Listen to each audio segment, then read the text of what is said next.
Assalamualaikum warahmatullahi wabarakatuh. Di sini saya dan teman-teman akan sedikit menyampaikan materi terkait pajak pada perguruan tinggi negeri.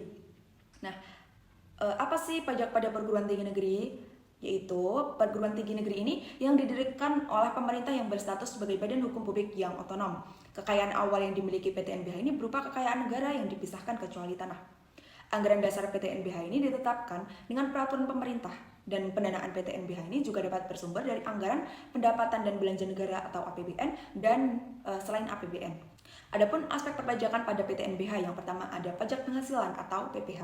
Nah, PTNBH ini dianggap sebagai subjek pajak dalam negeri dan tidak termasuk dalam kategori badan pemerintah yang dikecualikan dari pajak. Nah, penghasilan yang dikecualikan dari objek pajak ini mencakup harta hibah, bantuan, dan sumbangan yang diterima. Nah, bantuan pendanaan dari APBN dan sumber lain menjadi objek pajak penghasilan yang digunakan untuk penyelenggaraan pendidikan. Adapun sisa lebih dari penerimaan dikurangi biaya operasional juga dikenakan pajak, kecuali jika ditanamkan kembali dalam waktu maksimal 4 tahun untuk pembangunan sarana pendidikan. Kedua ada pajak pertambahan nilai atau PPN, di mana PTNBH ini wajib mendaftarkan sebagai pengusaha kena pajak atau PKP jika melakukan penyerahan barang kena pajak atau PKP atau jasa kena pajak atau JKP. Nah, jasa pendidikan umumnya ini dikecualikan dari objek PPN, tetapi jika terkait dengan penyerahan barang dan jasa lain yang dikenakan PPN, kewajiban untuk memungut dan menyetor PPN ini berlaku. Nah, adapun PPN yang terutang dihitung berdasarkan proporsi jasa yang termasuk objek PPN dibandingkan dengan keseluruhan penyerahan. Dan ada juga kewajiban pelaporan perpajakannya, yaitu PTNBH ini harus melaporkan kewajiban perpajakan secara berkala termasuk pelaporan SPT tahunan. Dan kewajiban ini mencakup pelaporan sisa lebih dan penggunaan dana yang diterima untuk operasional dan pengembangan pendidikan. Selanjutnya yaitu dasar hukum pajak perguruan tinggi negeri Badan Hukum. Yang pertama, UU nomor 6 tahun 1993 diubah terakhir dengan UU nomor 7 tahun 2021 tentang harmonisasi peraturan perpajakan atau HPP, yaitu mengatur kewajiban registrasi NPWP, pelaporan, pemeriksaan, saksi, dan hak wajib pajak. Yang kedua, UU nomor 7 tahun 2003 tentang pajak penghasilan. Terakhir diubah dengan UU HPP yaitu PTNBH, wajib memotong dan menyetor. PPh pasal 21 atas gaji dosen atau pegawai. PPh pasal 23 jasa profesional, sewa dan lain. PPh pasal 4 ayat 2 bila ada sewa tanah atau bangunan atau fungsional lainnya. PPh pasal 15 jika menyewa jasa angkutan tertentu seperti jasa pengangkutan laut dan udara.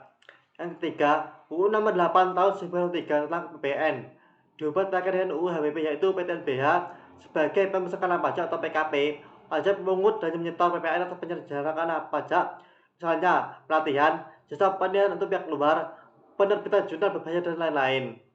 Selanjutnya yaitu fungsi pajak perguruan tinggi negeri. Pajak memiliki peran strategis dalam mendukung kelangsungan dan pengembangan sektor pendidikan tinggi Indonesia.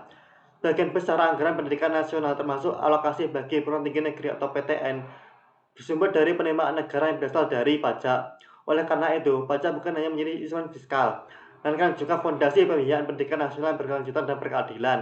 Yang pertama, PTN menerima dana dari APBN yang sebagian besar bersumber dari pajak untuk membiayai operasional, riset, gaji dosen, bangunan sarana prasarana, dan sebagainya.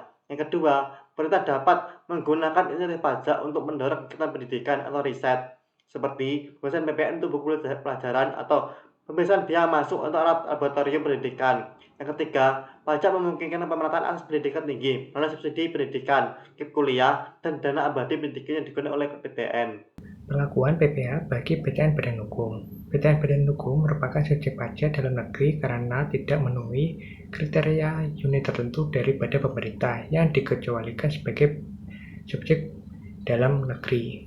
Sebagaimana dimaksud dalam pasal 2 ayat 3 huruf B Undang-Undang PPh, fakultas, departemen atau jurusan, program studi, dan lain-lain yang berada di bawah PTN Badan Hukum merupakan satu kesatuan yang tidak terpisahkan dalam hal kewajiban perpajakan PTN Badan Hukum.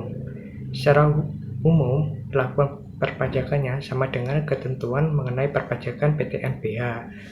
Berikut ini. Yang pertama ada dari sisi pajak penghasilan atau PPh. PTNBH merupakan subjek pajak dalam negeri karena tidak memenuhi kriteria unit tertentu dari badan pemerintah yang dikecualikan sebagai subjek dalam negeri, sebagaimana dimaksud dalam pasal 2 ayat 3 huruf B Undang-Undang PPh. Yang kedua, bantuan pendanaan.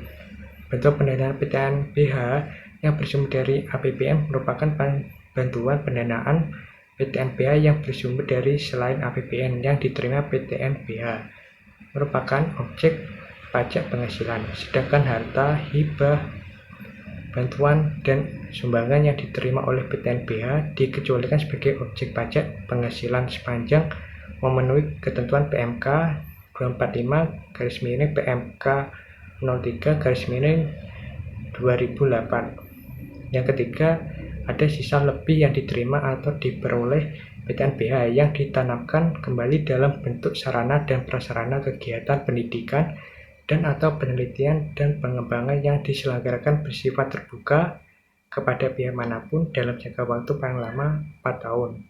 Sejak diperolehnya sisa lebih tersebut dikecualikan sebagai objek pajak. Contoh perhitungan, Universitas JJZ merupakan perguruan tinggi berbadan hukum memiliki penghasilan selama tahun 2024 sebagai berikut. Yang pertama ada biaya kuliah mahasiswa sebesar 20 juta, bukan merupakan objek pajak karena masuk ke dana pendidikan.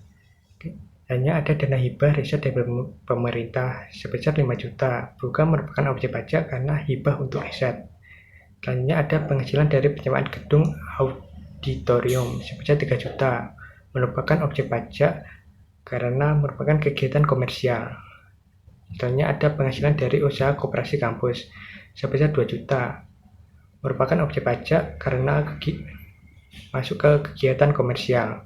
Selanjutnya ada pengeluaran biaya operasional usaha komersial sebesar 3.500.000. Keterangannya biaya terkait 2 poin komersial di atas. Yang pertama kita identifikasi penghasilan kena pajaknya, yaitu total penghasilan komersial yang didapatkan melalui penghasilan dari penyewaan gedung auditorium sebesar 3 juta dan ditambah penghasilan dari usaha koperasi kampus sebesar 2 juta, hasilnya 5 juta, terus dikurangi dengan biaya operasional sebesar 3.500.000 dari pengeluaran biaya operasional usaha komersial. Jadi 5 juta dikurangi 3.500 hasilnya 1.500.000. Terus kita hitung PPh badannya.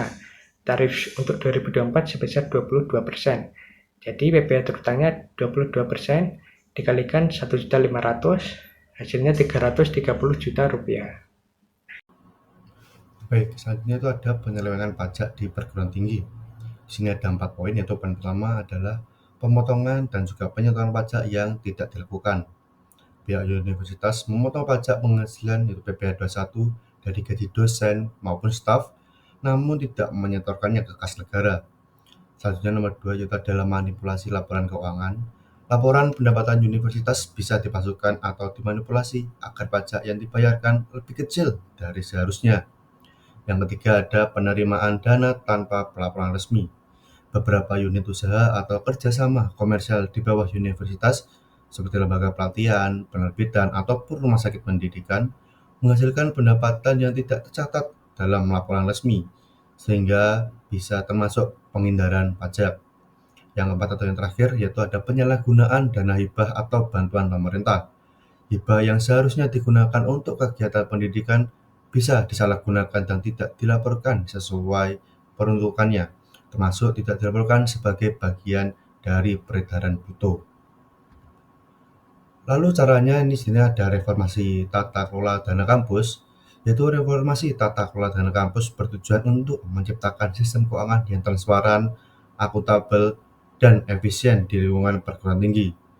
Hal ini penting untuk mencegah penyalahgunaan dana, meningkatkan kepercayaan publik, dan yang pasti bahwa dana pendidikan digunakan secara optimal untuk mendukung kegiatan akademik dan non-akademik. Lalu langkah-langkahnya di sini ada 3. Yang pertama adalah implementasi sistem keuangan digital, bisa menggunakan e-budgeting dan juga e-audit, menggunakan teknologi informasi untuk merancang, mengelola, serta mengawasi anggaran secara real-time. Yang kedua ada audit independen berkala, melakukan audit keuangan oleh pihak independen secara rutin untuk memastikan kepatuhan terhadap peraturan dan mendeteksi potensi penyimpangan. Yang ketiga dan terakhir adalah peningkatan kapasitas sumber daya manusia atau SDM.